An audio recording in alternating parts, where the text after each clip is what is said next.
Hola, Gustavito, que el Señor te bendiga. Qué gusto que estén. Amén, amén. Invita también, invita.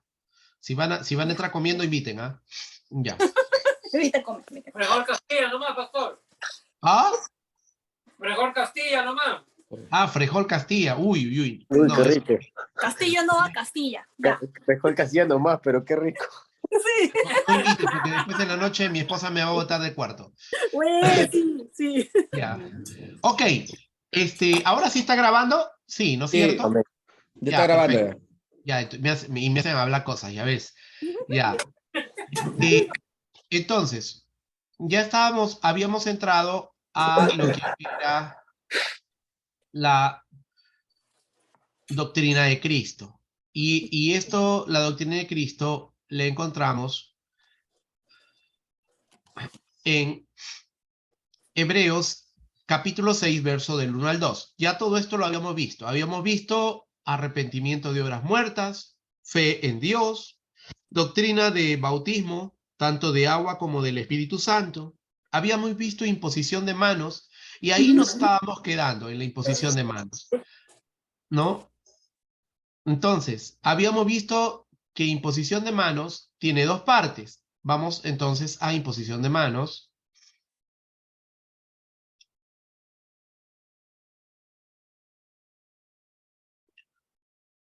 Y veíamos que la imposición de manos se da tanto para poder traer sanidad, para poder ser usado como instrumento de Dios en la sanidad, y para la unción, también para ungir, pero también la otra parte de imposición de manos y que vamos a ver ahora es la confirmación del presbiterio. Vamos a hacer un repaso de esto si es que ya lo habíamos visto.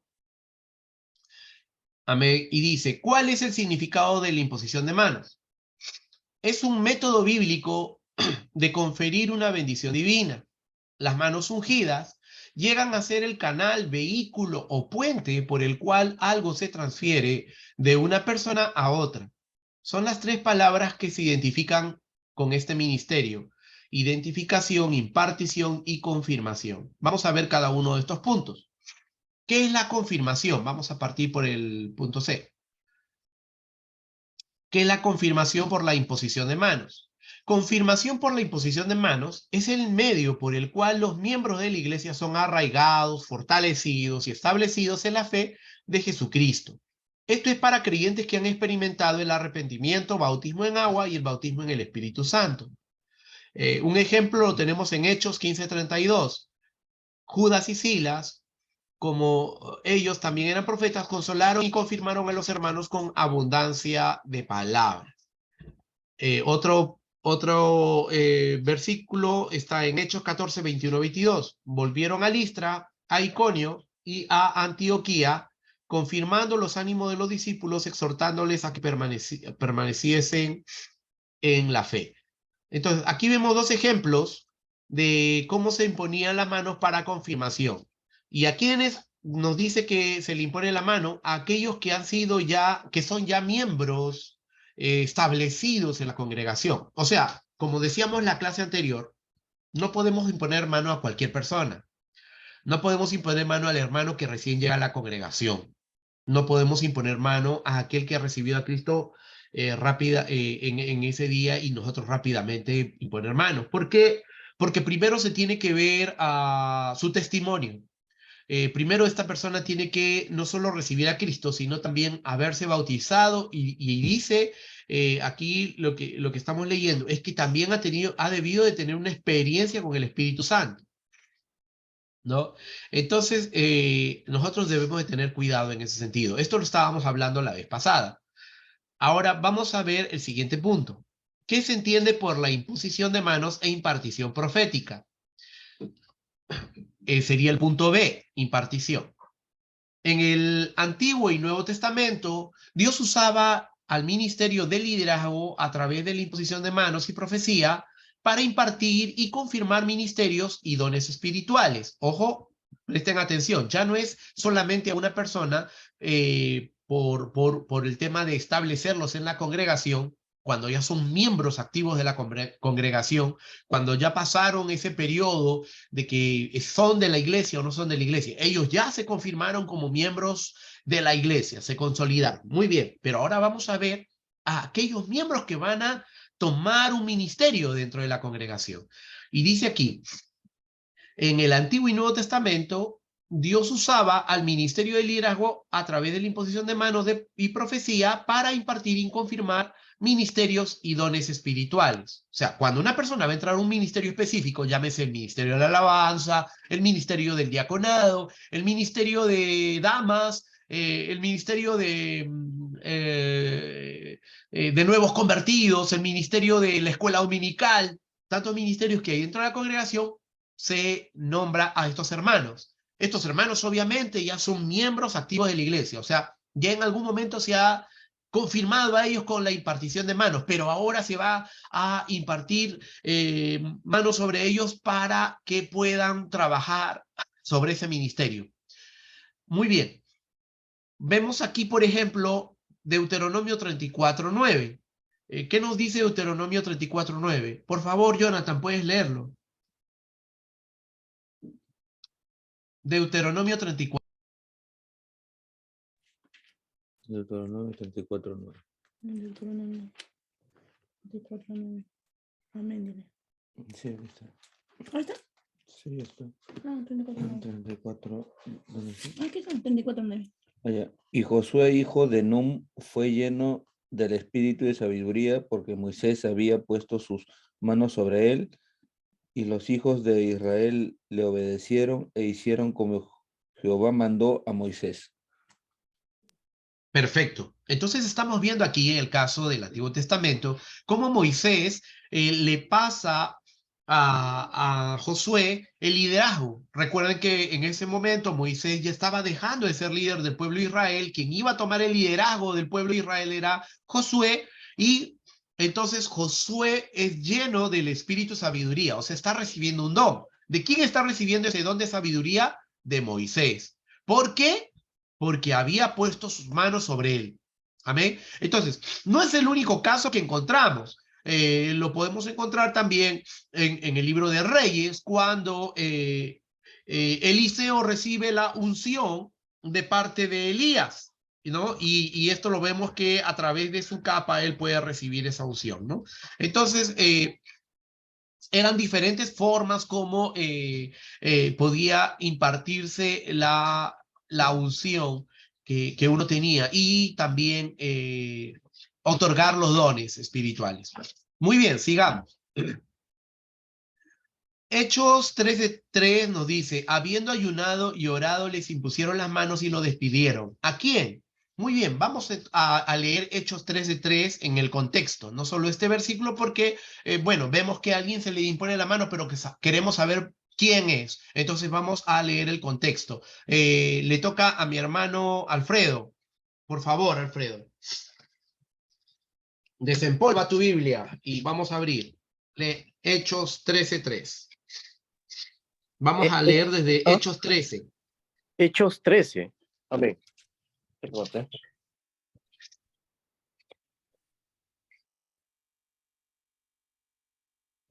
Hechos 13:3. ¿Hasta qué versículo? Hechos 13, del 1 al 3. Del 1 al 3. Amén. Había entonces en la iglesia que estaba en Antioquía profetas y maestros. Bernabé, Simón el que se llamaba Niger, Lucio de Cirene, Manaén, el que se había criado junto con Herodes, el tetrarca, y Saulo. Ministrando estos al Señor y ayunando, dijo el Espíritu Santo, apartadme a Bernabé y a Saulo para la obra a que los he llamado. Entonces, habiendo ayunado y orado, les impusieron las manos y los despidieron. Amén. Entonces, estamos viendo aquí que entonces apartaron a Bernabé y a Saulo. Habían varios, ¿no? Pero en base a lo que ellos hicieron, que tuvieron un tiempo de ayuno, ¿no? El Espíritu Santo guió a ellos para que puedan eh, recibir por imposición de manos el ministerio que se les había encomendado. ¿Cuál era el ministerio que se les había encomendado? El ministerio de las misiones. Recuerden que allí entonces empiezan los viajes misioneros de Pablo, ¿no? Pablo recibe entonces por imposición de mano este ministerio de misiones. Amén. Muy bien. Entonces, ahora, por ejemplo, estamos aprendiendo algo muy importante. ¿Por qué Pablo pudo hacer los viajes misioneros? ¿Cuál es nuestra respuesta?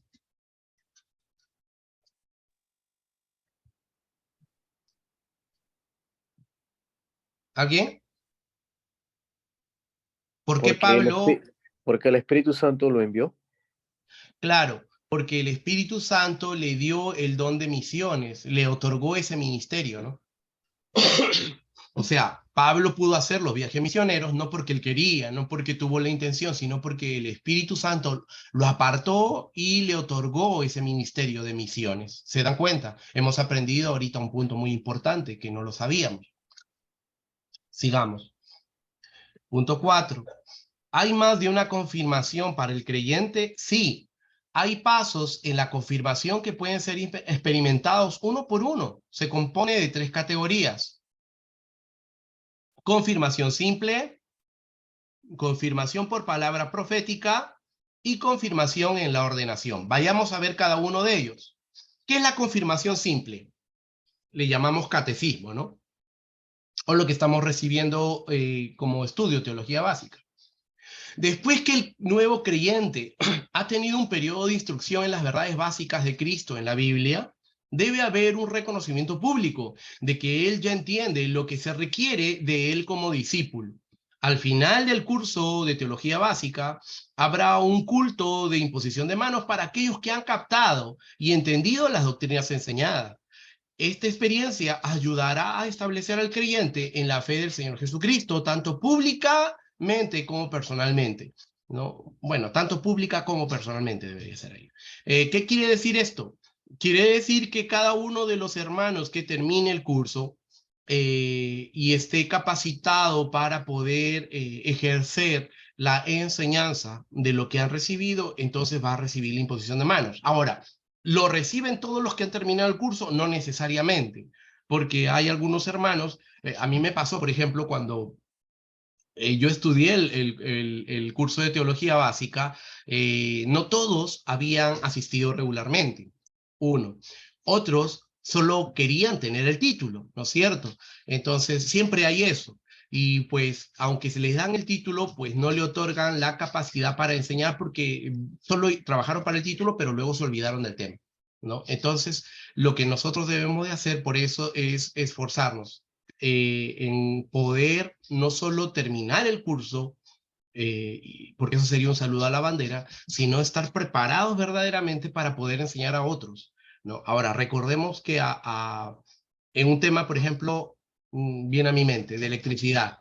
Si tú estudias mal electricidad, ¿cómo se ve que has aprendido? No, si no te mueres electrocutado, ¿cierto? Si tú estudias cualquier carrera, ¿cómo se ve que has aprendido? No, si verdaderamente eres un buen profesional. En nuestro caso, ¿cómo se ve que tú has aprendido el estudio de teología, las verdades básicas del conocimiento de Dios? Porque no vas a hablar herejías, ¿se dan cuenta? Entonces, si nosotros verdaderamente hemos aprendido el estudio de la palabra, es porque no vamos a ser maestros herejes, ¿no? Pero si hemos aprendido mal, definitivamente vamos a llevar al desvío a muchos. Eso es lo importante. Por eso nosotros no podemos hacer un saludo a la bandera de nuestro estudio. Y aquellos que terminan con todo el esfuerzo, entonces reciben la imposición de manos para ser los futuros maestros. En diferentes ministerios, ojo, no todos necesitan ser maestros para volver a enseñar teología a los jóvenes, ¿no? A los nuevos hermanos que ingresen, sino a cualquier ministerio, porque en cualquier ministerio uno tiene que estar preparado con el conocimiento de Dios. Amén. Eso es entonces el primer paso de los que reciben imposición de manos cuando han terminado su estudio teológico. Ahora dice 1 Corintios 1, 5, 6. Por favor, léelo, Cecilia, te toca.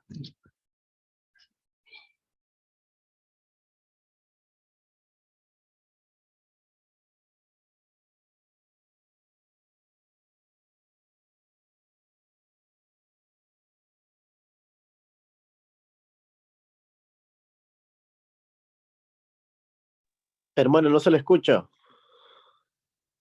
Sí, comen. Me puse en comen, ya, ok. Porque en todas las cosas fuisteis enriquecidos en él, en toda palabra y en toda ciencia, así como el testimonio acerca de Cristo ha sido confirmado en vosotros. Amén. Entonces, qué importante la palabra que vemos en este versículo. ¿Cuál es la palabra clave de la persona a quien se refiere aquí? ¿Qué creen ustedes? ¿Cuál es la palabra clave?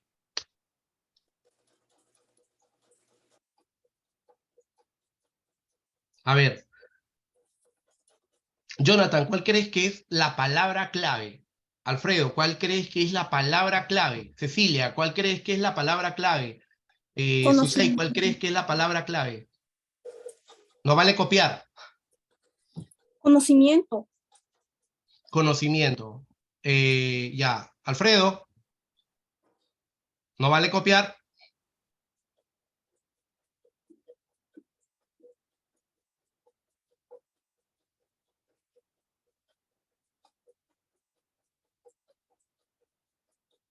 Ah, disculpe, estaba en mute. Pastor, Ya. no, ¿cuál es el Dale. capítulo, pastor? Me perdí, discúlpeme. Ya. A ver, 1 Corintios 1, 5, 6. Ah, ya, porque en todas las cosas fuisteis enriquecidos en él, en toda palabra y en toda ciencia, así como el testimonio acerca de Cristo ha sido confirmado en vosotros. La palabra que fuimos enriquecidos en él. Ya. Jonathan, ¿cuál es la palabra clave que tú hallas aquí? La palabra clave que tú puedes rescatar.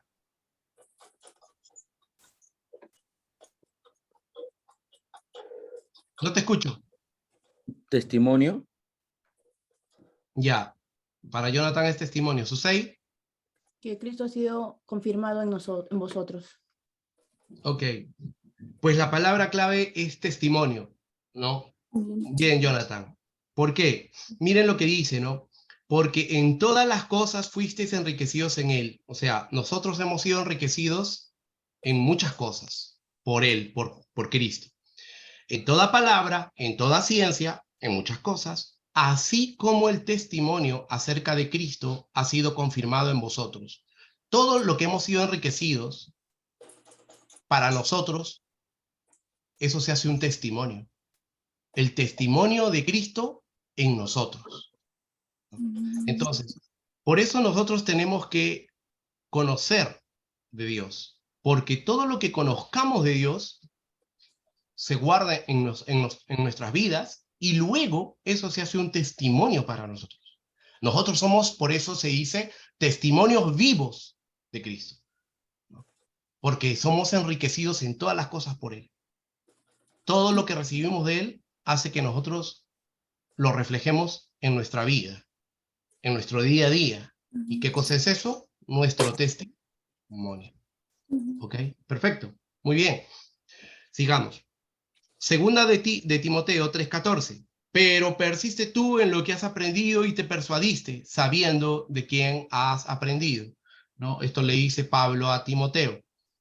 Entonces, lo primero, ya estamos viendo, la confirmación simple. Es el primer paso para poder seguir creciendo en el conocimiento de Dios, en el estudio de Dios y en lo que Dios tiene para nosotros dentro de la iglesia.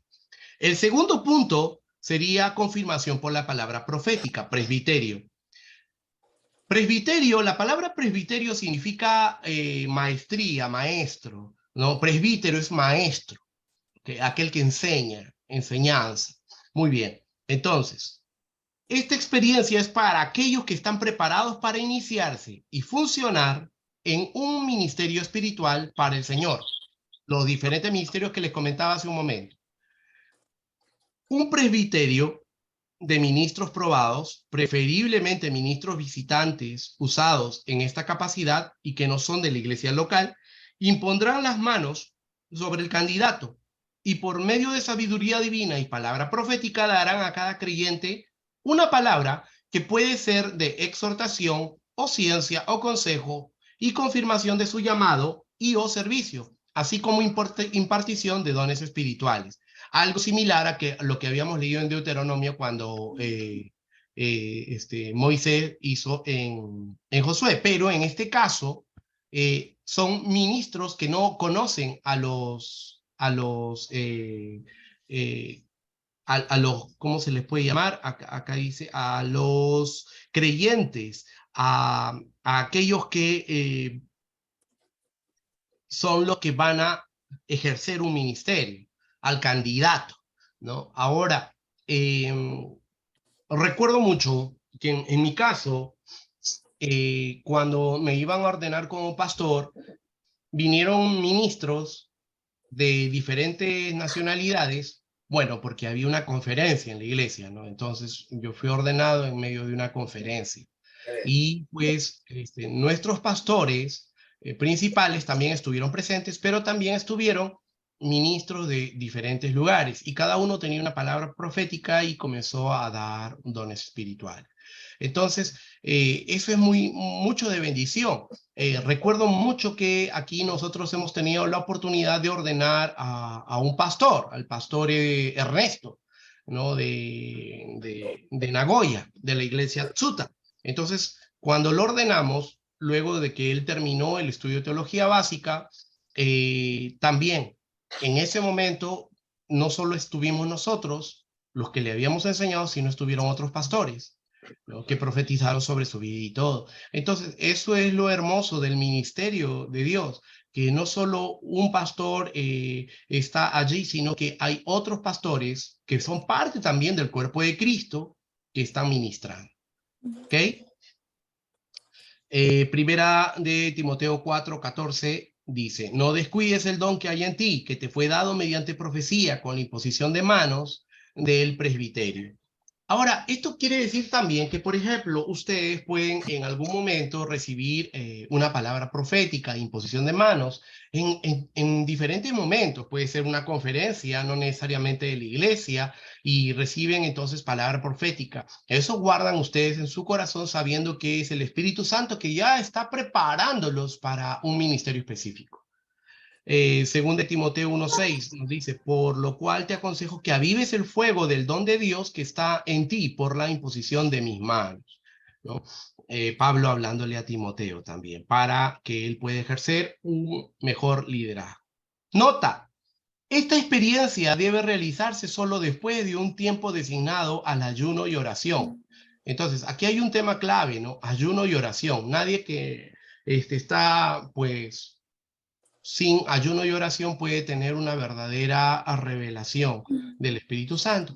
Y la persona a quien se le impondrá las manos debe ser un creyente de buen testimonio en la iglesia local. Entonces, hermanos, aquí hay una observación. No podemos imponer manos a alguien que tenga talentos, ¿no? Por ejemplo, un gran músico, un gran cantante, alguien que pueda recitar la Biblia desde el Génesis hasta Apocalipsis. Recuerden que no es por derroche de talento, sino es por un testimonio de que es un miembro serio y activo, establecido en la iglesia. Eso es lo más importante. ¿Por qué? Porque recuerden que cuando él tome un ministerio, él va a ser un líder dentro de la iglesia. Entonces, no podemos nosotros darle el poder, el liderazgo a alguien que luego no tiene la capacidad en el Espíritu Santo para poder liderar. Ese es uno de los grandes errores que he podido observar en muchas iglesias, donde llega una persona con mucho derroche de talento, ¿no? Ya sea alguien que conoce la Biblia, que habla bonito, predica bonito. Entonces dice, wow, qué predicador es, pero no lo conoces, no has visto su testimonio, no sabes cómo es fuera de la iglesia y entonces ya le están dando el título, el ministerio, ¿no? Y cuando eso sucede, hermanos, ¿qué pasa? Que luego esta persona puede estar hablando herejías, no tiene un conocimiento fundamental de la palabra, más aún, no sabe si es bipolar, ¿no? Y al final está causando caos dentro de la iglesia. Eso es muy importante. Por eso tiene que ser un miembro establecido. Y como yo les decía, pues no se acuerdan ustedes que la iglesia primitiva se demoraban 3 años. 3 años para evaluar a aquel que iba a ser un miembro. ¿Por qué?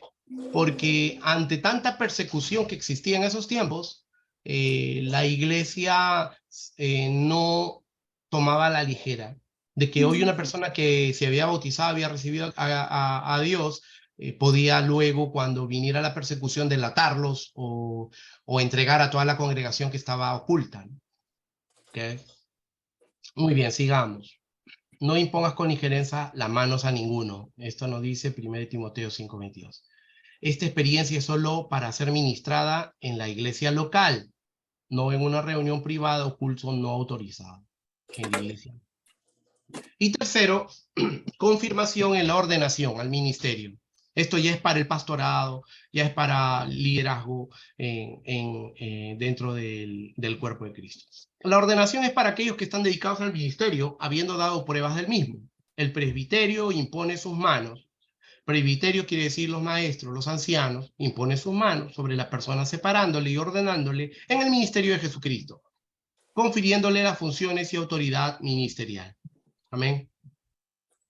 Este ya es para el tema del pastorado. Entonces se dan cuenta que hay 3 veces que nosotros vamos a recibir la impartición de manos.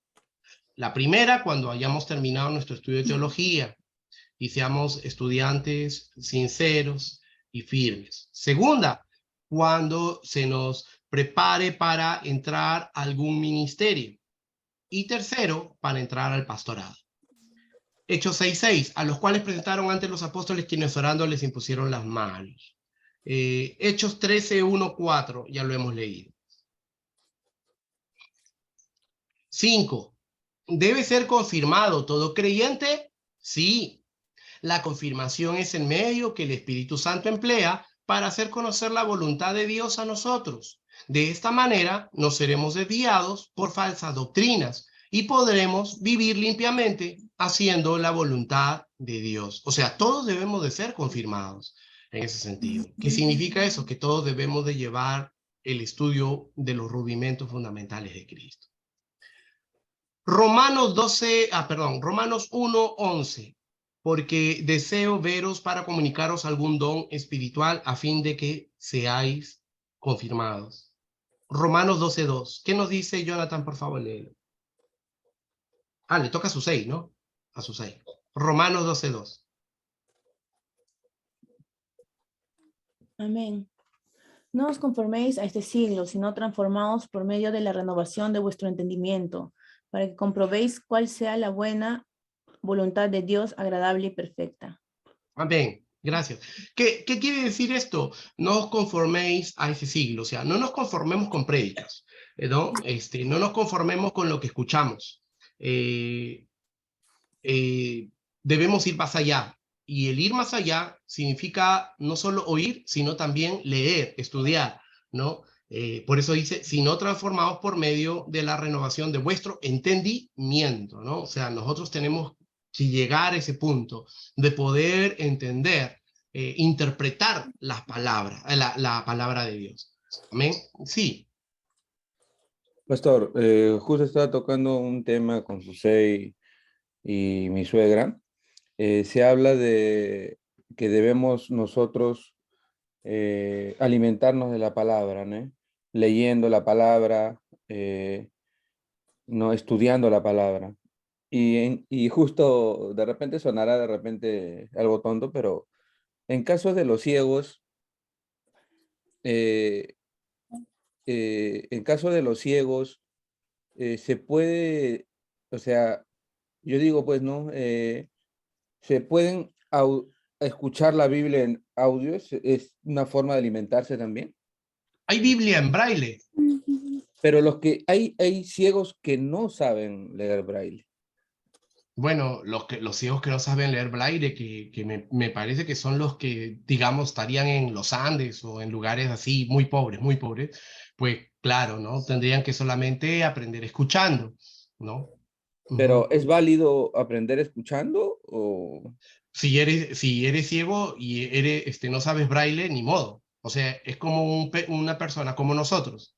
Si nosotros no sabemos leer, ¿qué nos queda? Escuchar. Escuchar, claro, pero si sabemos leer, pues ahí tenemos que aplicar todos nuestros sentidos, ¿no? Definitivamente, Ok, ya pasó. ¿no? Entonces, Vamos al punto 5. Ya lo hemos leído. Ya estábamos en transformados por medio de la renovación de vuestro entendimiento, ¿no? Entonces tenemos que llegar al punto de interpretar la palabra del Señor. Recuerden, para eso estamos estudiando teología, para poder interpretar verdaderamente, sanamente, de acuerdo a lo que el Espíritu Santo nos revela, la palabra del Señor. Y no caer en una eisegesis, ¿no? Sino hacer una correcta exégesis, ¿no? ¿Qué cosa es una eisegesis? ¿Alguien lo sabe? Eisegesis, cuando está fuera de contexto.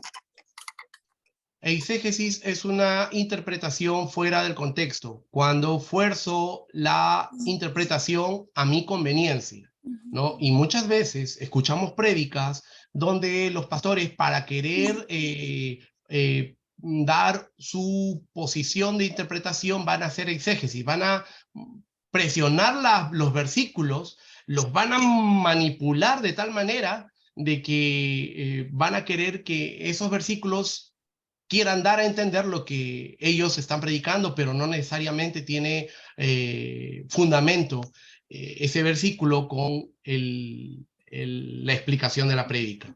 Entonces, eso sería una exégesis, fuera de contexto. Una exégesis es una correcta interpretación dentro del contexto bíblico, ¿ok? Y a eso se le llamaría entonces una buena hermenéutica, una buena interpretación de la palabra. Amén. Nosotros tenemos que aplicarnos ahí. Punto 6. ¿Qué bendiciones recibimos al ser confirmados? Las bendiciones que recibimos son, primero, estimula a todos los miembros de la iglesia a buscar a Dios en ayuno y oración, trayendo resultados dinámicos. En este caso, revelación de los dones. Segundo, nos fortalece y nos establece en la fe, claro, porque la iglesia va creciendo, se hace más fuerte y se llena de fe la misma congregación. Nos ministramos los unos a los otros. Esa es la razón de por qué hacemos culto, de por qué nos congregamos, ¿no? Porque a través de los testimonios y de la administración del crecimiento de los hermanos, nosotros también crecemos, es verdad. C, nos ata a la voluntad y propósitos de Dios. Conocemos así más de lo que Dios tiene preparado para nosotros. Esa es la diferencia cuando uno no se congrega de cuando uno se congrega, ¿no? Cuando uno se congrega puede leer la palabra de Dios, pero recordemos que cuando nos congregamos, el Espíritu de Dios está en medio de la congregación y cada uno puede servir a su hermano que está al lado. Una de las cosas que más me agrada cuando estamos juntos en la congregación es el tiempo de la Santa Cena. ¿Por qué? Porque en el tiempo de la Santa Cena uno puede ver visualmente, valga la redundancia, cómo nos ministramos. Porque al momento de pedir perdón antes de participar de la Santa Cena, tú sales de tu asiento, buscas a tu hermano y le das un abrazo, le pides perdón y ya estás ministrando con ese acto. Ese acto de arrepentimiento, ese acto de perdón, ya está ministrando la vida. Es una de las formas más dinámicas donde nosotros podemos ver la administración de la iglesia. Cosa que uno no podría hacerlo cuando estás solamente tú leyendo la Biblia, ¿no? Por eso hay bendición en medio de la congregación que se reúne. Otro punto, D. Motiva al creyente a asumir un mayor compromiso en la iglesia local y responsabilidad con la grey y el liderazgo, ¿no? Claro que sí. Por ejemplo, el día sábado fuimos al aniversario de una iglesia hermana, o una iglesia amiga, perdón, y en medio de la administración pudimos ver que también nosotros fuimos ministrados de tal manera que mi hermano Jonathan, por ejemplo, terminó viendo que podíamos hacer más cosas para beneficiar nuestra congregación también, ¿no? Y surgieron ideas, surgieron proyectos que podíamos visionar dentro no solo de la congregación, sino también como ministerio, como cuerpo de Cristo, ¿no? Entonces, ¿por qué sale todo eso? Porque, como dice acá, ¿no? Motiva al creyente a asumir mayor compromiso en la iglesia local, ¿no? Y responsabilidades con la grey y el liderazgo. ¿no? Eso es lo que sucede cuando nosotros podemos congregarnos. Otro punto, el E. Muchas veces el Espíritu Santo hablará por el presbiterio y comisionará al creyente a un servicio particular en la iglesia de Jesucristo. Claro, o sea, a través del presbiterio también nosotros vamos a ser confirmados en diferentes ministerios.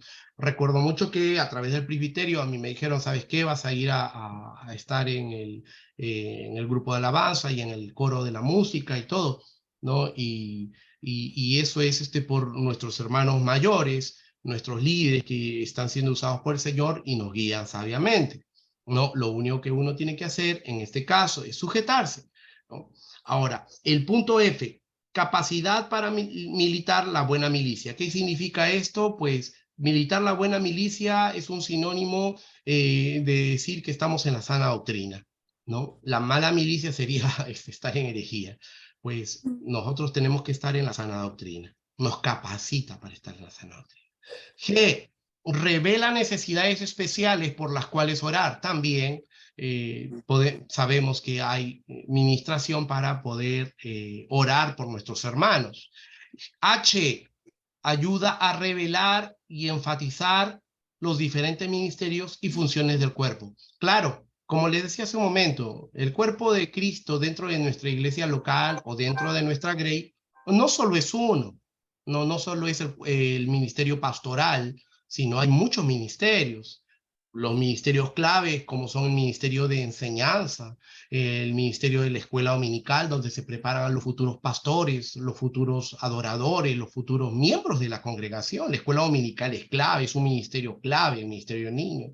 El ministerio de adolescentes, ¿no? Es un ministerio muy delicado y muy efectivo en el sentido de que ellos son ya el futuro de la congregación, ¿no? El ministerio de música, el ministerio de damas, el ministerio de varones, el ministerio del diaconado que sirven en la iglesia. ¿Se dan cuenta? Entonces hay muchos ministerios que son importantes dentro de la congregación. Y esta confirmación ayuda a cada miembro de que pueda ser parte de ese ministerio. Punto 7. Son los dones y llamamiento de Dios para todos los creyentes. Cada creyente lleno del Espíritu Santo tiene un lugar que ocupar en el programa de Dios. Pablo mismo lo dijo, ¿no? No hay miembro grande o pequeño, y aún los que se sienten los menos decorosos son los que son más decorados, ¿no? Entonces, quiere decir que todos somos importantes como cuerpo de Cristo. Cada creyente lleno del Espíritu Santo tiene un lugar que ocupar en el programa de Dios. No obstante, los dones y el llamamiento de Dios son para aquellos que se santifican para el servicio de Dios. Todos deben santificarse, separarse a sí mismos al Señor, pues no todos hacen esto, ¿no? Es el Espíritu Santo quien escudriña los corazones y mediante la confirmación separa a las personas cuyos corazones están preparados para hacer la voluntad de Dios. ¿Qué quiere también decir esto, en otras palabras? Muchos de nosotros tenemos talentos desde niños tal vez, cualidades, ¿no? Que todos ven. Pero eso no significa de que si el Espíritu Santo derrama de sus dones sobre nuestras vidas, porque nosotros estamos siguiendo firmemente santificarnos en Él, solo son esos dones los que vamos a recibir. Yo he podido ver que cuando una persona se santifica verdaderamente y permanece en esa santidad, el Espíritu Santo derrama de sus dones, dones que antes no tenía, y no estamos hablando de talentos. Ojo, hay que hacer una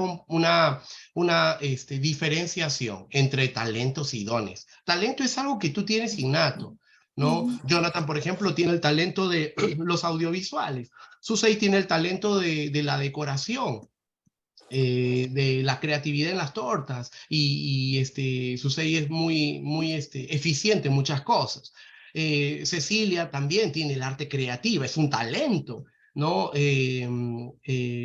Alfredo también tiene talento en lo que es expresarse, hablar, ¿no?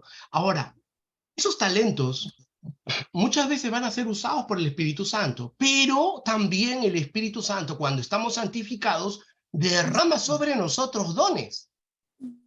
Amén. Y esos dones son también de bendición para la iglesia local. ¿Ok?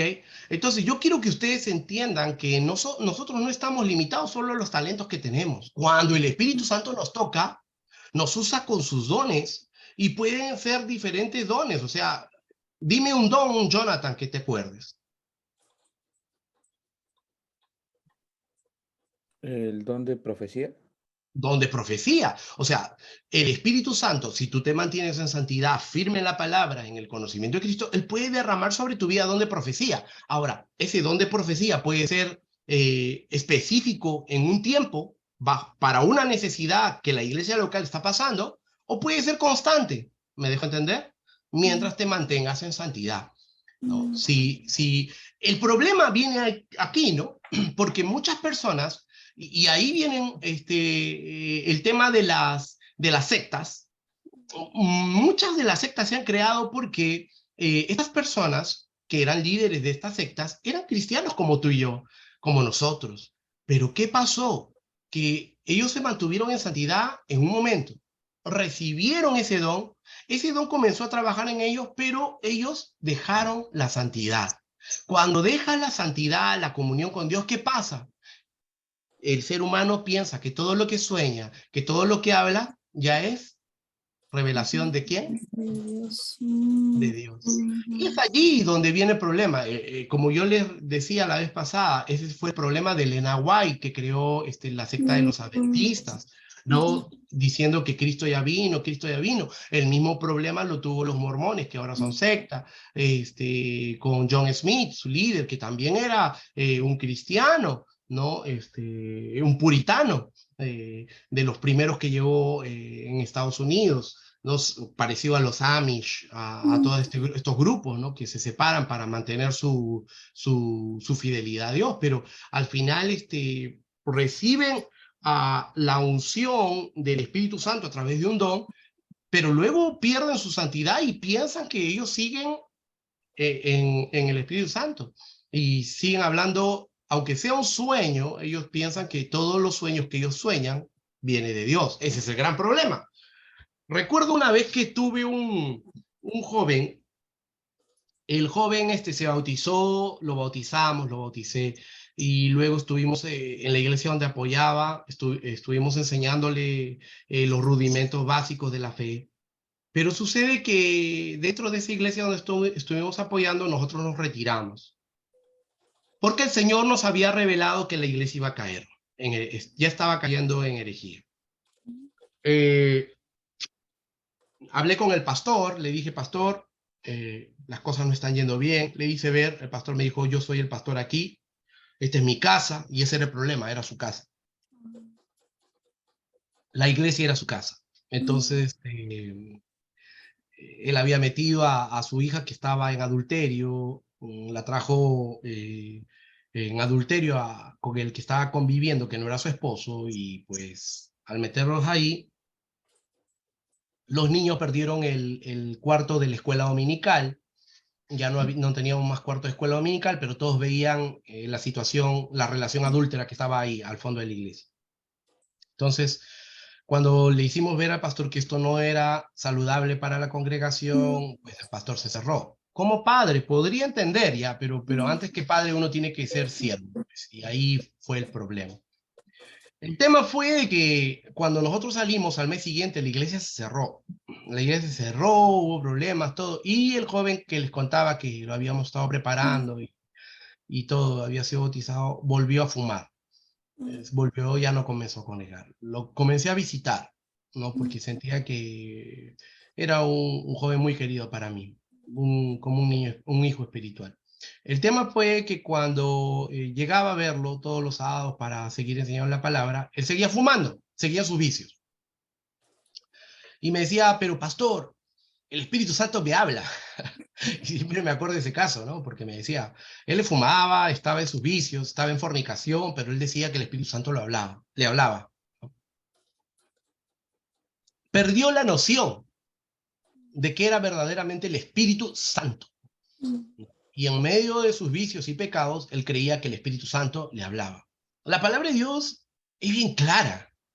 La palabra de Dios nos dice que Dios habita en medio de la santidad de su pueblo. Entonces, Uno de nuestros grandes errores es creer que estamos mintiendo, estamos blasfemando, y que el Espíritu Santo nos habla. Amén. Pastor, una pregunta. Sí. He escuchado de la boca de una persona que, bueno, cristiana, ¿no? Que decía, ¿no? Que, por ejemplo, un pastor puede no estar en santidad predicando en un púlpito, pero que Dios lo puede usar por misericordia a las personas que se puedan convertir bajo su prédica. Entonces, ¿eso es verdad o no es verdad? Mira, siempre se cogen de este versículo que dice, si los hombres callaren, las piedras hablarían, ¿no? Entonces quieren comparar a un pastor que está en pecado, o un hermano de la congregación que está en pecado, que puede ser usado como instrumento de Dios. Y le atañen esto a la misericordia de Dios, ¿no es cierto? También. Pero la verdad que esto no es así, ¿no? No es así porque cuando Dios dice, si los hombres callaren, las piedras hablarían, viene aquí el tema. Dime tú, ¿una piedra puede tener pecado? No. ¿Por qué? Es una piedra. ¿Se acuerdan que yo siempre les he contado el caso del arca, del pacto que estaba siendo movida y que se iba a caer y que un sacerdote de los hijos de quien estaba cuidando el arca la toca para que no se caiga? Y entonces, ¿qué pasa con el sacerdote? Se murió. Era sacerdote, Sí. pero la toca y se muere. ¿Por qué ¿Por qué se murió? Desobediencia. Porque el arca era santa. ¿Me dejo entender? Sí. El arca era santa. Ahora, siempre cuando mi maestro nos enseñó eso, nos dijo, ¿qué pasa? ¿Qué hubiera pasado si el arca se hubiera caído? Nada. Nada. No, la tierra hubiera entrado en pecado, ¿acaso? Nada, porque la función de la tierra es esa, ser tierra. La función de la piedra es esa, ser piedra. ¿Me dejo entender? Sí. Entonces, si nosotros entendemos ese versículo de si los hombres callare, las piedras hablarían, estaríamos entendiendo el tema de que las piedras no tienen pecado. Pero Dios podría utilizar una piedra literalmente, si a Dios le place. Sí. ¿Okay? Ahora, el otro ejemplo que vemos es, justo le contaba a la congregación acerca ¿cómo se llama? Este profeta que quería profetizar en contra del pueblo de Israel en el desierto, Balaam. Balaam quiso profetizar en contra de él, pero no salía profecía. Ahora bien, cuando Balaam estaba yendo, llamado por Balac para maldecir a Israel, ¿qué pasó? Un ángel se pone en medio del camino y ¿quién lo ve? Balaam no lo ve. La burra lo ve, ¿cierto? Y entonces, ¿Balaam qué hace a la burra? Porque la burra no quiere moverse y se apega mucho a la pared y le hace, Balaam le comienza a sacar la chochoca a la burra. Y cuando le saca la chochoca a la burra le dice, ¿qué tienes contra mí? ¿No? Yo siempre te he servido bien, no le habla. Sí. ¿Cierto? Entonces, ese es el contexto que debemos entender, no el contexto de que un hombre que está subiendo, que está en pecado y sube al altar de Dios, va a poder ser usado poderosamente, porque está en pecado, o sea, Dios habita en medio de la santidad de su pueblo, nunca debemos de olvidarnos eso, ¿no? Porque si nosotros creemos que Dios va a usar al que está en pecado por misericordia de su pueblo, entonces el primero que va a ganar ahí es Satanás. ¿Por qué? Porque Satanás sabe que puede estar en medio de ese altar. ¿No ves que si esa persona está en pecado, Satanás es el primero que entra por ese pecado? ¿Se dan cuenta? Sí. Entonces debemos de tener mucho cuidado, ¿no? con esa interpretación. No es bíblica, para nada es bíblica, no tiene fundamento bíblico. ¿Ok? Lo podemos ver en el libro del Antiguo Testamento. Dígame quién que estaba en pecado pudo ministrar al pueblo. A ver, solo dígame uno. ¿Se les ocurre alguno? De ministraban, pero estaban en pecado de pastor. ¿Ya quién? ¿Quién? Ofni y Finés ¿Y qué les pasó? murieron en la guerra. Murieron. Ajá. Murieron. Ahora, antes de morir, ¿Dios no les advirtió? Sí, le advirtió a Que su sí, padre, ¿no? 2 veces. 2 veces. Primero en boca de Samuel y luego por boca de un profeta. Y le dijo a su padre, ¿ah? Van a morir. Porque hacen así, así, así, delante de toda la congregación. O sea, ¿viste? Dios es un Dios celoso. Él no comparte su santidad con el pecado. Entonces, eso no tiene sentido. No hay. Ahora, en el Nuevo Testamento encontramos lo mismo. No hay nadie que esté en pecado que pueda haber estado ministrando al pueblo, porque rápidamente el Espíritu Santo se hacía cargo de eso y revelaba la condición. ¿Ok? Muy bien. Entonces, no tiene fundamento. La Biblia no lo enseña. No es bíblico. No es bíblico. Así de simple. No es bíblico. Muy bien, sigamos. Amén. ¿Alguien duda? ¿Qué? No. Yo pienso que tal vez eso que dijeron, tal vez en esas iglesias que están, iglesias que están apartadas, desviadas de pastor. Por ejemplo, dice, lo han usado el siervo, claro, lo han usado con un mensaje emocional, pero realmente no hay verdaderos convertidos, ¿no? Es simplemente emoción. Lo que pasa, yo le añadiría a lo que tú dices, le añadiría que no tienen un estudio bíblico, no tienen una formación teológica. Entonces, solo son tradiciones de hombres. ¿Okay? Pastor, Sí, entonces también está mal dicho muchas veces yo lo he escuchado, incluso, ¿no? Dios ama al pecador y no al pecado. O sea, también está claro, mal dicho. claro. A ver, la palabra está mal dicha cuando decimos Dios ama al pecador y aborrece el pecado. Dios ama al pecador y aborrece el pecado. Está mal.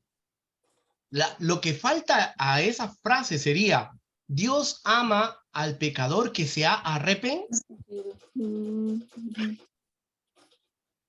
¿Me dejo entender? Dios ama al pecador que se ha arrepentido. Nada más. ¿Por qué? Porque nosotros éramos pecadores. Cada uno de nosotros éramos pecadores. Pero no, ¿cuál es la diferencia para que Dios ahora nos ame verdaderamente y nos considere como sus hijos?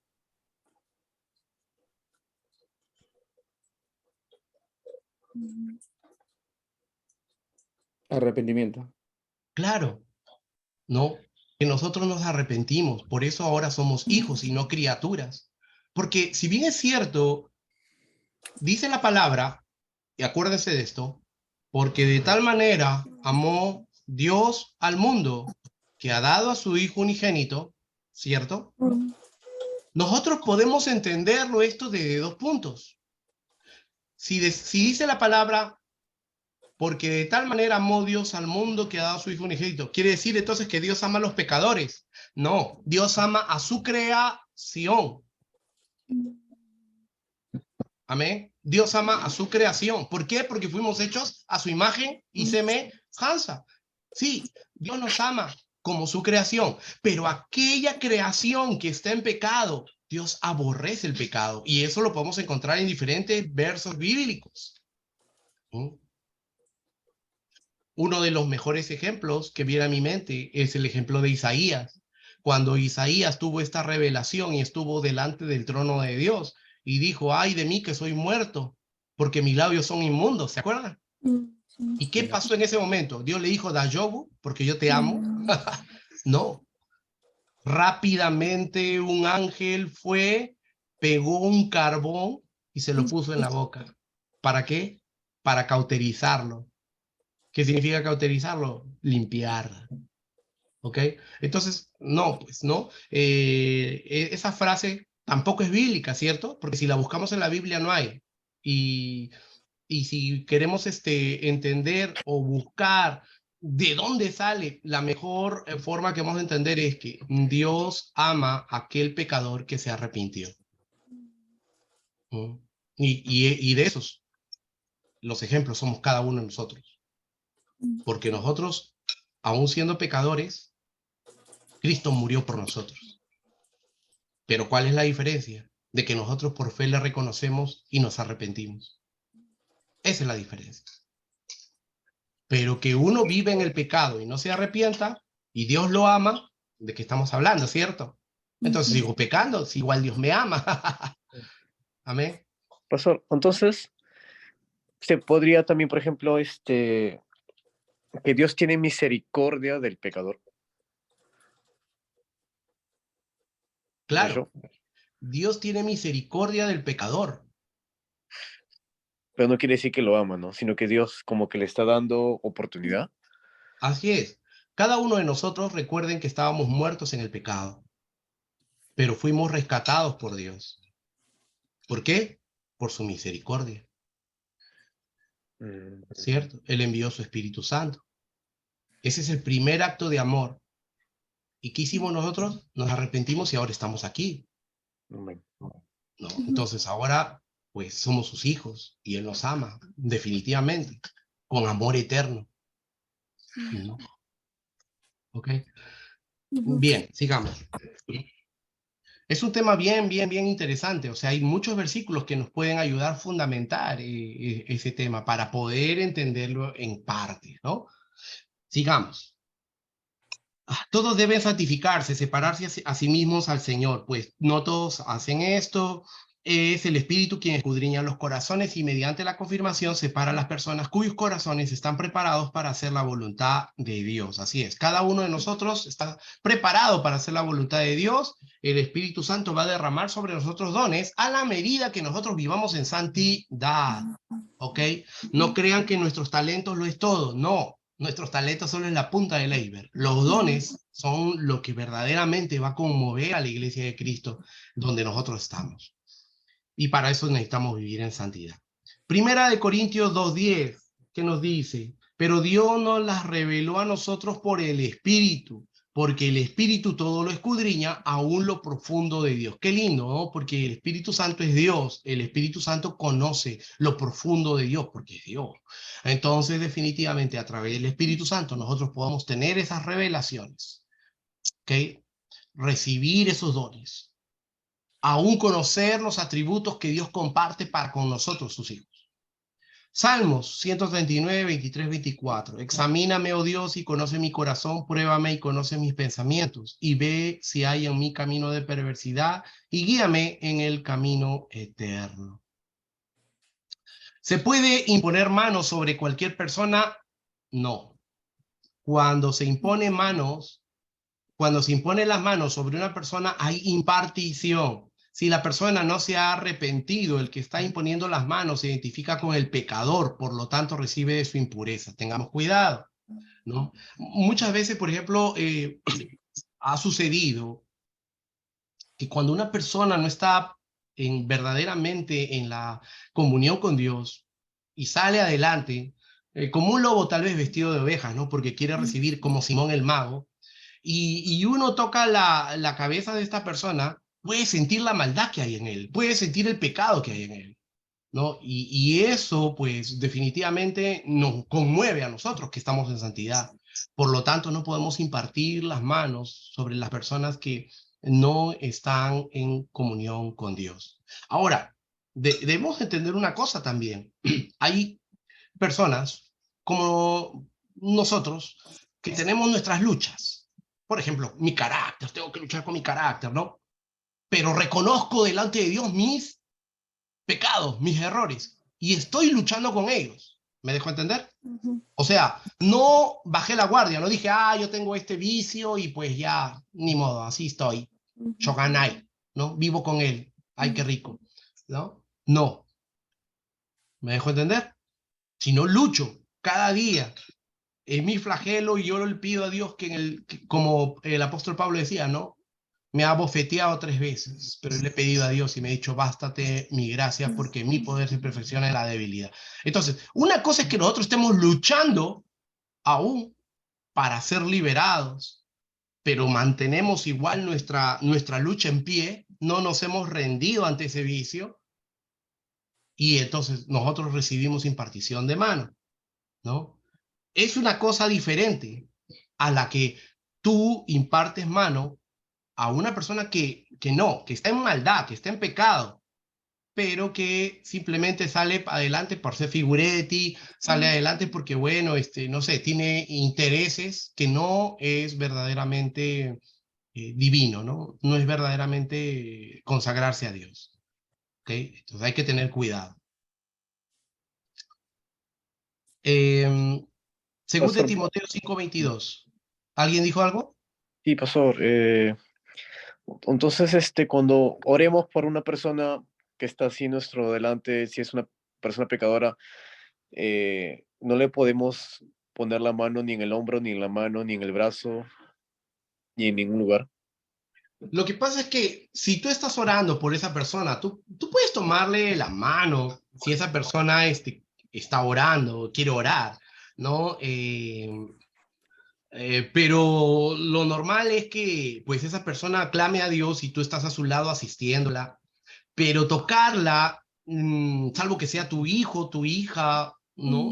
Es diferente, ¿no? Imagínate que sea un amigo o una amiga y tú la tocas, ya es como que quieres ungirlo. Entonces, si en tu corazón hay esa intención, pero esa persona no está viviendo un arrepentimiento genuino, entonces está dándole perla a los puercos, Mm, mm, ¿ok? Por eso acá nos dice, debemos de tener cuidado, Ujú. ¿no? Mm, ¿Ok? ok. Y si y si hay una persona que cae endemoniada, pastor, no, de ninguna forma se pone las manos sobre ese cuerpo. Claro, o sea, ¿quieres imponer manos sobre un endemoniado? No, no, pregunto nomás. No, pues, pero es obvio, si lo que estamos estudiando aquí es que la imposición de mano es para ungir, que Amén. quieres ungir al endemoniado, no tiene Ok. sentido, ¿cierto? Es que creo que yo me acuerdo, pastor, que en otra iglesia cuando caía así la persona al piso, ahí están los obreros, vienen los obreros y le ponían la mano en la cabeza, creo, diciendo sal, una cosa así, ¿no? Ya, pero le ponían la mano en la cabeza para que seguro no se golpee, no se mueva, pero no estaba ungiéndolo, ¿no es cierto? Mm. Hay que entender, ¿no? Pero si tú le pones la mano al endemoniado ahí, y ¿qué quieres? Que, no sé, no tiene sentido, ¿no es cierto? No tiene sentido lo que sería. Hay que ser bien sabio, ¿no? Si por ejemplo, la persona es un endemoniado, sabemos que los endemoniados tienen fuerza sobrenatural. Sabemos que los endemoniados vomitan, ¿ok? Normalmente vomitan, expulsan vómito. Entonces, uno tiene que sujetarlo, obviamente, pero si tú estás en la unción del Espíritu Santo y el Espíritu Santo está contigo allí y tú estás en santidad, tú no necesitas que lo sujeten, tú simplemente declaras la palabra en el nombre del Señor y liberas a esa persona, ¿no? Nada más. Ni siquiera necesitas echarle agua bendita ni nada, porque eso no tiene sentido. Claro que sí, o sea, recuerda algo que pasó con el apóstol Pablo en el libro de Hechos, cuando había una divina, la divina de Endor, me parece que era, no recuerdo bien el nombre, pero la divina comenzó a profetizar quién era Pablo, y esta divina le traía mucho dinero a sus dueños, pero estaba detrás de Pablo gritando. Y entonces, ¿qué hizo Pablo? Reprendió el espíritu que estaba en La él. reprendió al espíritu y pues se le fue el espíritu. Solo lo reprendió, ni siquiera le tocó, no la ungió ni nada. ¿Me dejo entender? Entonces, la palabra misma nos dice, ¿no? Que tú declararás en el nombre del Señor y eso se hará, pues. ¿Ok? Mm, amén. Bien. Debemos ser bien sabios, pero para eso estamos estudiando, para entender cuál es el tema de impartición de mano. No podemos impartir de mano a aquel que está en la maldad, a aquel que no está consagrado. La impartición de manos es parte de la consagración al creyente, al creyente. Amén. Y los 3 puntos que hemos aprendido. Primero, a los que están creciendo en el Señor, que son miembros establecidos de la congregación. No cualquier persona podemos imponer mano. Segundo, a los que van a tomar un ministerio, se le imparte mano para que pueda el Espíritu Santo dirigirlo a qué ministerio va a ir. Y tercero, a los que van a ser levantados como pastores, para que delante de la congregación reciba la unción del Espíritu Santo. ¿Ok? 3 formas, más no. Amén. Muy bien. Tenemos 15 minutos. Vamos a avanzar.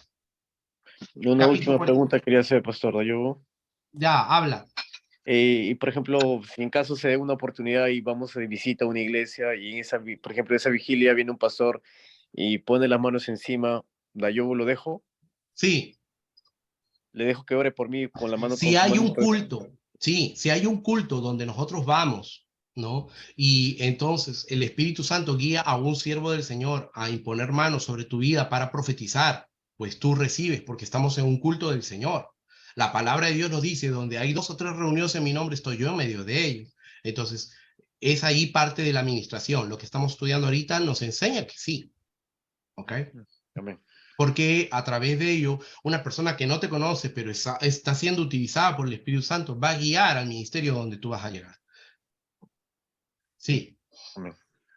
Capítulo 45, la resurrección y juicio eterno. Este es otro de los puntos que está en Hebreos capítulo 6. ¿Qué es la resurrección? Es volver a la vida a un muerto. Claro está, solo puede ocurrir mediante un milagro divino.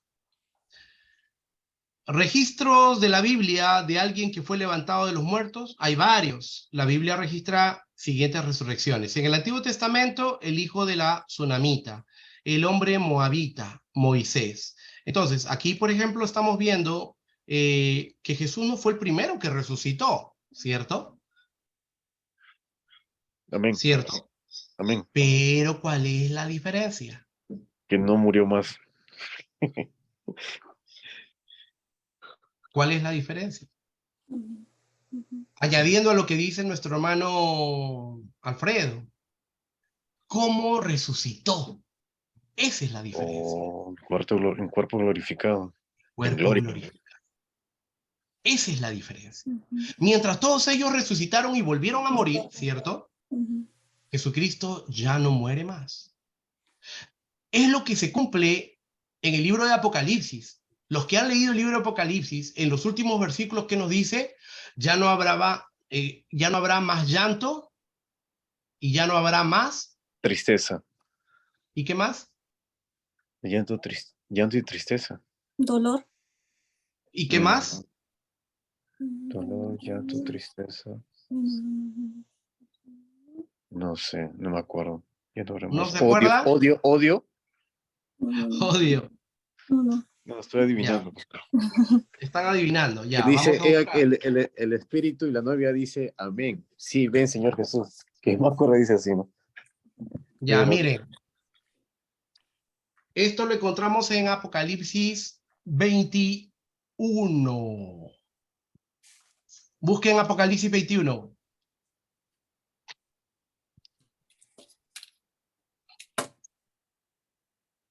¿Qué nos dice Apocalipsis 21, los primeros versos del penúltimo capítulo? El versículo 4. 4. Por favor, léelo. la lágrima entró y no habrá más muerte. No habrá Alguien que lo muerte. lea bien. Sí, sí. Hermana Cecilia. Enjugará Dios toda lágrima de los ojos de ellos, ya no habrá muerte, ni habrá más llanto, ni clamor, ni dolor, porque las primeras cosas pasaron. ¿Qué quiere decir esto, hermanos? Ya, a los que les gustan siempre el Apocalipsis. Cuando nosotros estemos en la eternidad, vamos a vivir con un cuerpo glorificado, y el vivir con este cuerpo glorificado significa que ya no vamos a morir. No vamos a morir. Vamos a tener este cuerpo, pero ya no vamos a morir. Vamos a vivir eternamente como estaba planeado desde el Génesis en la creación. ¿Ok? Qué hermoso, ¿no? Qué hermoso. ¿Mm? Por eso dice este verso aquí, ya no habrá más muerte. O sea, qué hermoso. Ya, listo. Entonces volvamos a nuestro estudio. Vemos aquí los 3 primeros versos, el hijo de la Sunamita, Segunda de Reyes, capítulo 4, 32-37, el hombre moabita, Segunda de Reyes 13-20, Moisés, Deuteronomio, miren, el tercer punto, ¿no? Moisés, Deuteronomio 34:6, Lucas 9:30 y Judas 9. Vamos a leer este porque nos lleva a un entendimiento mayor. ¿Qué les parece? Jonathan, Deuteronomio 34:6, Cecilia, Lucas 9:30 y Judas 9, Alfredito. Judas 9. Quien lo tiene, me lo lee.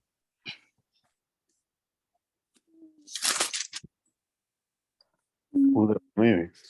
Ah, pues tocando el capítulo, ¿no? Lucas 9:30. Ya, dale. He aquí dos varones que hablaban con él, los cuales eran Moisés y Elías. Muy bien. Entonces, Así sabemos que Moisés no estaba en el Seol. ¿Por qué no estaba en el Seol? Porque estaba con Elías. Y Elías fue llevado en un torbellino al cielo. Ajá, Ok, ajá. sigamos. Jonathan, Deuteronomio 34:6, ¿qué nos dice? 34:6. Y lo enterró en el valle, en la tierra de Moab, enfrente de Bet Peor, y ninguno conoce el lugar de su sepultura hasta hoy. Perfecto. No, No sé entonces, no sé ese si es... pronuncié bien eso. Bet Peor. ¿Ah? No sé si pronuncié bien Bet Peor. ¿Bet peor? No sé, ¿qué es eso? No sé si pronuncié bien, por eso digo. Claro. Ya sabes qué significa Bet. No recuerdo. Susei, ¿qué significa Bet? Casa. Ah, Muy bien. Punto para Susei. Ya. Casa. Betel, Belén, Bet peor. Ya. Ahora, Alfredo. Ok, pero cuando el arcángel Miguel contendía con el diablo, disputando con él por el cuerpo de Moisés, no se atrevió a proferir juicio ni de maldición contra él, sino que dijo, el Señor te reprenda. Amén. Entonces aquí Judas 9 nos da el secreto de lo que hemos leído en los puntos anteriores. ¿Por qué en Lucas 9:30 vemos que se presenta Elías y Moisés? Porque en Judas 9 vemos que quien tomó el cuerpo de Moisés fue el ángel. ¿Ok? Bien, sigamos. En el Nuevo Testamento, la hija de Jairo, el hijo de la viuda de Naín, Lázaro, la resurrección de Jesús, Pedro resucita a Dorcas. Entonces podemos ver varios casos de resurrección, ¿no? Y esos casos de resurrección nos dan a entender de que verdaderamente las personas pueden resucitar. En la antigüedad, ¿cómo se veía que una persona había muerto? Se veía que una persona había muerto cuando no respiraba. Pero el problema fue de que muchas personas no morían, sino simplemente el corazón dejaba de latir a la velocidad de una pulsación por minuto. Entraban en una especie de catarsis similar a la que sucede cuando una persona cae en aguas heladas. Cuando una persona cae en aguas heladas, ¿cómo se le llama a esta situación de caer en aguas heladas? ¿Alguien lo sabe? No me acuerdo. ¿Hipotiroidismo? No. ¿Cómo? Hipotiroidismo, ¿no? No. Cuando caes al agua helada, ¿qué te da? Ay, no sé. Epitermia. Hipotermia. Hipotermia. Cuando caes al agua helada te da hipotermia y eso hace que el corazón no comience a latir como está latiendo, sino baja el latido de tal manera de que hasta un minuto está dando solamente un latido. Y entonces muchas personas en la antigüedad, cuando caían en este estado hipotérmico, pensaban que estaba muerta y pues les comenzaban a sacar la sangre, ¿no? ¿Para qué? Para embalsamarlos o para mortificarlos. Y se daban cuenta que estaba vivo, pues, ¿no? Todavía. Entonces, hoy en día más la ciencia se guía por lo que la Biblia nos enseña. ¿Qué nos enseña la Biblia? Que la muerte es la salida del alma del cuerpo. Cuando el alma y el espíritu salen del cuerpo, nos dice la Biblia, entonces la persona Está muerto. ¿Ok? Entonces, es lo que nosotros también entendemos de morir. En los casos de resurrección que nosotros vemos aquí, estamos entendiendo de que no entraron en un estado de hipotermia, no les bajó la respiración, sino lo que verdaderamente sucedió fue que se les fue la vida. Y entendemos por irse la vida de que el alma y el espíritu salieron de él. Muy bien, sigamos. 3. ¿Cuál fue el propósito de estas resurrecciones? El mayor y último enemigo del hombre es la muerte. Los milagros arriba mencionados muestran el poder de Dios presente y su última intención. Nos da un anticipo del cambio que la iglesia ha de experimentar en la segunda venida de Cristo. Pastor, se me entró una duda. A ver, Jesús es el primero que resucita en cuerpo glorificado, ¿verdad?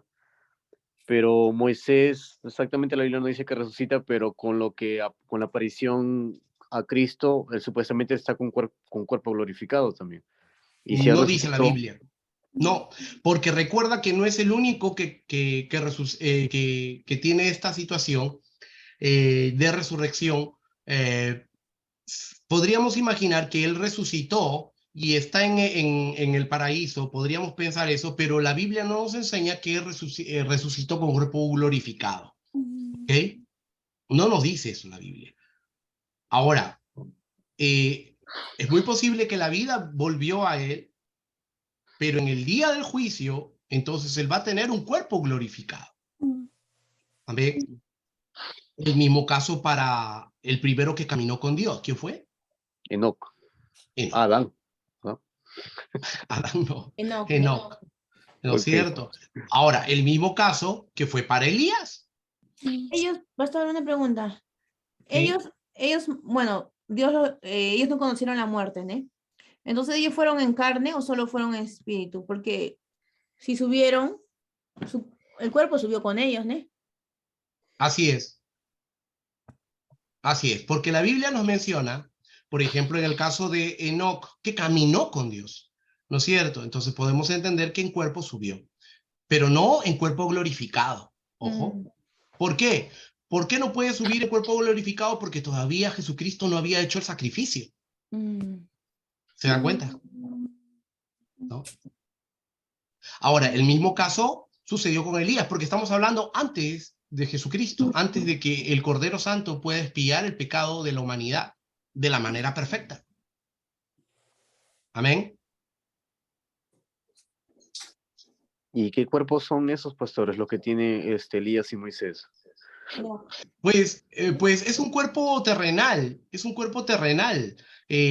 pero no está glorificado. Yo la verdad no podría explicarte con detalle cómo es que ellos tienen el cuerpo, pero lo que sí te puedo decir es que la Biblia no menciona que los tiene glorificados como Jesucristo.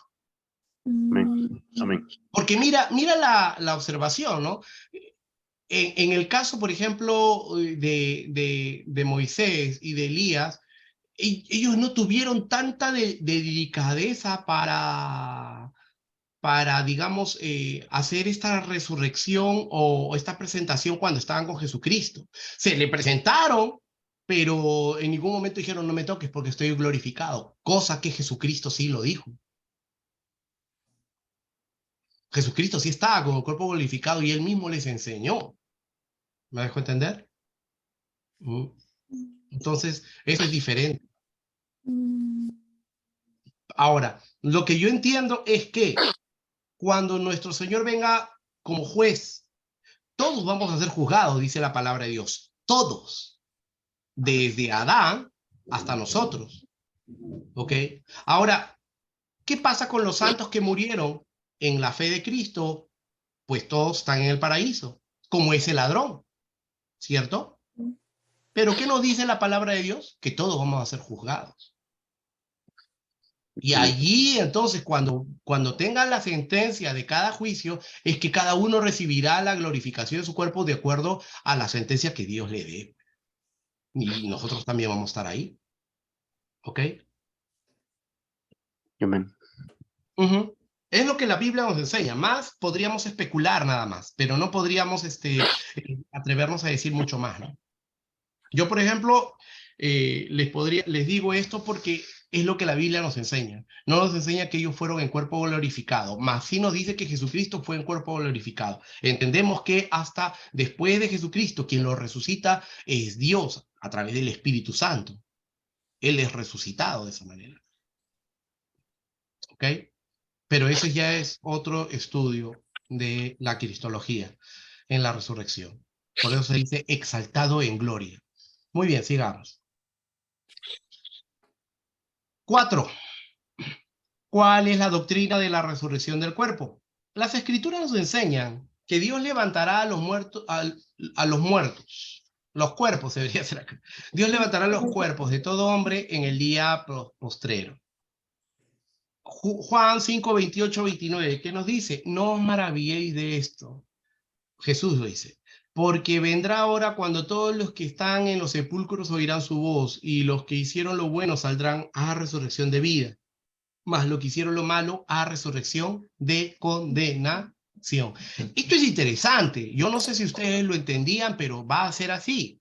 Todos vamos a resucitar, aún los más malos de los malos. O sea, Hitler también va a resucitar, Stalin también va a resucitar, Abimael Guzmán también va a resucitar, ¿ok? Todos, ¿ok? Todos van a resucitar. Pero la diferencia es que van a ir a una resurrección de condenación. Muy bien, Juan 6:40. Y esta es la voluntad del que me ha enviado, que todo aquel que ve al Hijo y cree en él tenga vida eterna, y yo le resucitaré en el día postrero. Entonces, recuerden, cuando nosotros resucitemos, el cuerpo que vamos a tener va a ser un cuerpo en gloria, y vamos a vivir eternamente con ese cuerpo. Ya no habrá más muerte, como lo hemos leído en Apocalipsis. Job 19, 25, 27, ¿qué nos dice? Yo sé que mi Redentor vive y al fin se levantará, y al fin se levantará sobre el pueblo. Espera, vamos a leer Job 19, 25, 27. Allí no está bien.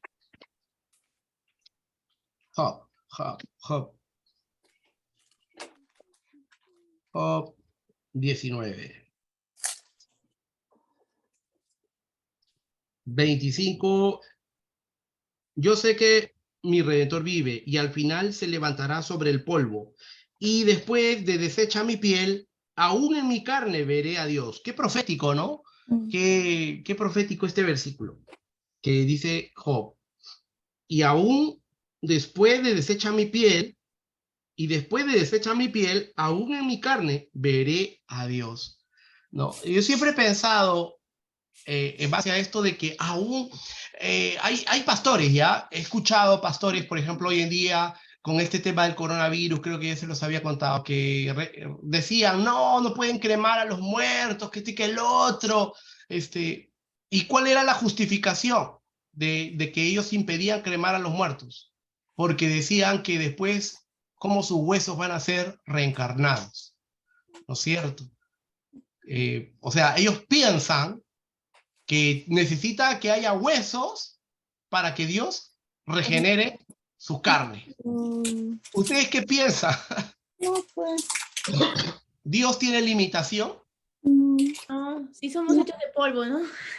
Así es. O sea, ¿acaso para Dios es necesario que haya huesitos? No. Él nos hizo del polvo, como bien dice nuestra hermana Susay. Hemos hecho del polvo. Ahora imagínense aquellos que están en el mar. Los que han Que sido murieron comidos por hace peces ya. siglos. Que los, ¿cómo se llaman los que les gusta comerse en el ceviche mixto? ¿Camarones? Los camaroncitos ya le quitaron toda la piel, todo, ¿no es cierto? Y ya Y aún ya los huesitos ya se descalcificaron por el agua salada que había, ¿cierto? Entonces, ya uno toca esos huesecitos, si un camaroncito se acerca por ahí, un cangrejito, clac, clac, clac, esos huesitos que se hacen, se deshacen por el mismo estado químico que hay. Entonces, la pregunta es, ¿qué va a pasar con ellos? ¿Qué dice la palabra? ¿No dice que el mar entregará a sus muertos? Entonces, pues hermanos, ¿cuál es el temor? sino que hay una mala interpretación, un mal entendimiento. Pero a Dios gracias, nosotros no entendemos así. Muy bien. Y dice el verso 27, al cual yo mismo contemplaré y a quien mis ojos verán y no los de otro. Imagínense. No, o sea, vamos a verlos completamente. 5. ¿Por qué es tan importante la doctrina de la resurrección? Para el creyente, la resurrección de Cristo es el evento más importante que se ha efectuado. Si Cristo resucitó, entonces nuestra fe tiene fundamento. Pero si Él no resucitó, vana es nuestra. Sí. Así es, ¿no? Acá lo dice. 1 Corintios 15, 13, 14. Lo dice el apóstol Pablo. Porque si no hay resurrección de los muertos, tampoco Cristo resucitó. Y si Cristo no resucitó, vana es entonces nuestra predicación y vana es también nuestra fe. O sea, nuestra fe se basa en la resurrección de Cristo, ¿se dan cuenta? Nuestra fe se basa, esa es una de las bases de nuestra fe, de que Cristo resucitó, la tumba está vacía. Romanos 19, que si confesares con tu boca que Jesús es el Señor y creyeres en tu corazón que Dios le levantó de los muertos, serás salvo. ¿Ok? Muy bien, mis queridos hermanos. Vamos a dejarlo allí para que no se les queme las neuronas. El punto 6 lo vamos a ver la próxima semana, porque hay un tema bastante interesante que hablar allí, bastantes versos, que tenemos que verlos con detalle, porque aquí esto nos va a servir para fundamentar nuestra posición de la resurrección, ¿ok? Con los inconversos. Muy bien. ¿Alguna duda para terminar? ¿Todo bien? Perfecto. ¿Quiénes han hecho el primer examen? Levante su manito. Ya, primer examen, hermano José y hermano Jonathan. Muy bien. Salieron aprobados. Hoy, ¿quién está tarjando acá? Hoy, deja de tarjar eso hoy. 1, 2, 3, 4, 5, deja de tarjar. ¿Cómo lo elimino? Malcriado hoy. O sea, no sé cómo eliminar, no sé qué es. Está renegando de mí. ¿Qué estás haciendo? 1, 2, 3, 4, 5. Mira, sigue rayando, malcriado. Cada rayo es un punto menos en tu examen. Ya. ¿Quién ha hecho el segundo examen? Ya. Y aprobaron, ¿cierto? Ya, perfecto. Susei, tú no has aprobado el segundo examen. ¿Ah? No lo volví a hacer, solo le hice la primera, ¿no? Saqué 65, no sé cuánto saqué y ya no lo volví a hacer. Ya, ok, entonces tienes que hacerlo de nuevo. Ya. Cecilia, Alfredo. Yo el tercero, pastor.